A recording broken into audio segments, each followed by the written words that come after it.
അബൂബൈദ റളിയല്ലാഹു തആല മണിയറയിൽ നിന്ന് ചാടിയെഴുന്നേറ്റ് മണിയറയുടെ സുഗരാത്തിയിൽ പ്രിയപ്പെട്ട ഭാര്യയുടെ ശരീരത്തോട് കെട്ടിപ്പിടിച്ച് പരിരംഭണം ചെയ്ത് കിടക്കുമ്പോ ഉഹദിന്റെ രണാങ്കണത്തിൽ നിന്ന് വിളി കേൾക്കുന്നു, തൂഫിയ അല്ലാഹുവിന്റെ റസൂല് വഫാത്തായി. പെട്ടെന്ന് കേൾക്കുന്ന ഹബീബായ നബി തങ്ങളുടെ പല്ലുകൊടിഞ്ഞ് താട വീണു. അല്ലാഹുവിന്റെ റസൂലിന്റെ പല്ലുകൊടിയുമ്പോ ഞാനെങ്ങനെയാണ് എന്റെ മണിയറയുടെ പട്ടുമത്തിയിൽ എന്റെ പട്ടമഹിഷിയുടെ ശരീരത്തോട് ഒട്ടിപ്പിടിച്ച് കെട്ടിപ്പിടിച്ച് കിടക്കുന്നതെന്ന് കരുതി മണിയറയിൽ നിന്ന് ചാടി എഴുന്നേറ്റു. ഭാര്യയോട് പറഞ്ഞു, ഉടവാളെടുക്ക്. ആ പ്രിയപ്പെട്ട പ്രിയതമ ഉടവാള് കയ്യിലെടുത്ത് കൊടുക്കുമ്പോ, എന്റെ പ്രിയപ്പെട്ട ചെറുപ്പക്കാരാ, നീ നശിപ്പിച്ചതേത് ഇസ്ലാമിനെയാണ്, നീ വികൃതമാക്കിയത് ആരുടെ ഇസ്ലാമിനെയാണ്.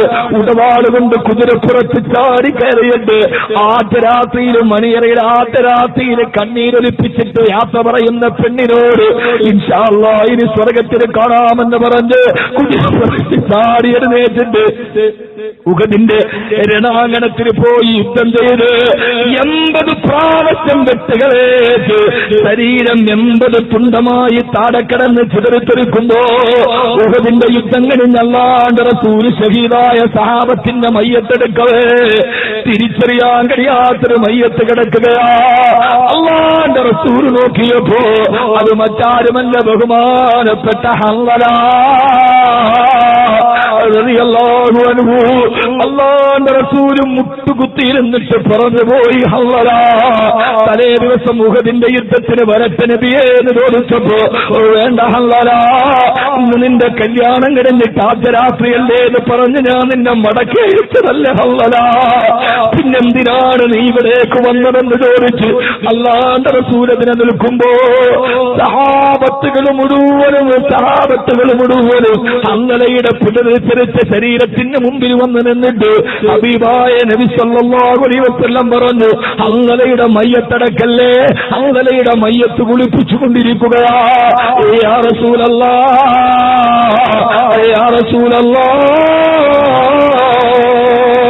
നബിയെ, ഷഹീദുകളുടെ മയ്യത്ത് കുളിപ്പിക്കണ്ടല്ലോ, പിന്നെന്തിനാ ഹൻസലയെ മാത്രം കുളിപ്പിക്കുന്നെന്ന് പറഞ്ഞത്?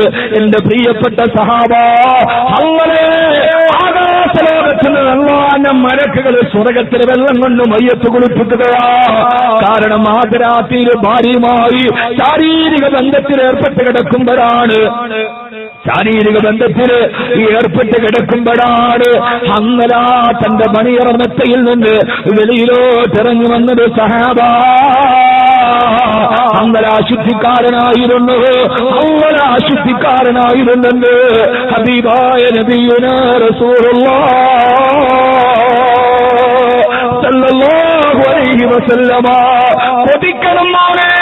മണിയറയുടെ പട്ടുമത്തയിൽ നിന്നിറങ്ങിപ്പോയി ധീരരക്തസാക്ഷിത്വം വഹിച്ച ഹൻസലയല്ല എന്നെ അത്ഭുതപ്പെടുത്തിയത്. തന്റെ ശരീരത്തോട് മണിയറയിൽ കെട്ടിപ്പിടിച്ച ശരീരത്തെ വലത്തെ കൈകൊണ്ട് തട്ടിമാറ്റി, മോളെ ഞാൻ യുദ്ധത്തിന് പോകട്ടെ എന്ന് പറയുമ്പോ അകത്തുവെച്ച പടവാളെടുത്തുകൊണ്ടുവന്ന് തന്റെ ഭർത്താവിന്റെ കയ്യിൽ പിടിപ്പിച്ചു കൊടുത്തിട്ട് അള്ളാന്റെ ദീനിനു വേണ്ടി ഇറങ്ങിപ്പോയിട്ട് വാന്ന് പറഞ്ഞ് ഉടവാളം പിടിച്ച് മണിയറയുടെ വാതിൽ തുറന്ന് തന്റെ ഭർത്താവ് ഇറങ്ങിപ്പോകുമ്പോ ആ ഭർത്താവിനെ യാത്രയാക്കിയ സൗദത്ത് ഹൻസല, മഹാനായ ഹൻസല റളിയല്ലാഹു അൻഹു നിന്റെ ഭാര്യ ഓർമ്മയില്ലേ? ആ ഹൻസല റളിയല്ലാഹു അൻഹു നിന്റെ ഭാര്യ തന്റെ ഭർത്താവിന്റെ ശരീരം കൊണ്ട് നട്ടുവളർത്തിയ ദീനിനെ കേവലം ദുനിയാവിയായ ആഗ്രഹങ്ങൾക്ക് വേണ്ടി, കച്ചവടത്തിന് വേണ്ടി, നിന്റെ മനസ്സിന്റെ ആസ്വാദനത്തിന് വേണ്ടി ഈ ഹറാമുകളിൽ പോകുന്ന പെണ്ണേ, അല്ലാഹു നിനക്ക് മാപ്പ് തരില്ലടി, പടച്ചറപ്പ് നിന്നെ ശപിക്കുമടി, അല്ലാഹു കാത്തുരക്ഷിക്കട്ടെ. അതുകൊണ്ട് ഞാൻ എന്റെ പ്രിയപ്പെട്ട സഹോദരിമാരോട് കല്യാണ വീട്ടിൽ അരിഞ്ഞാടുന്ന, കല്യാണ വീട്ടിൽ ദിവസങ്ങളോടെ നീണ്ടു നിൽക്കുന്ന അനാചാരങ്ങൾ, കോടികളുടെ സൽക്കാരങ്ങൾ, പാവപ്പെട്ടവൻ മുഴുവനും പലിശക്ക് പൈസ എടുത്തിട്ട് കല്യാണം പൊടിപിടിക്കുമ്പോ 6 ദിവസമൊക്കെ നിന്റെ ഒരു മോളുടെ കല്യാണത്തിന് കോടികൾ ചെലവഴിക്കുന്ന മുസ്ലിമേ, നിനക്കറിയോ മോനെ, നിനക്കറിയുമോ മോനെ, എത്രയോ ആളുകളാണ് വിറകുവള്ളികളെ പോലെ കടത്തിണ്ണയിൽ വിറങ്ങലിച്ച് കിടക്കുന്നത്. തന്റെ പ്രിയപ്പെട്ട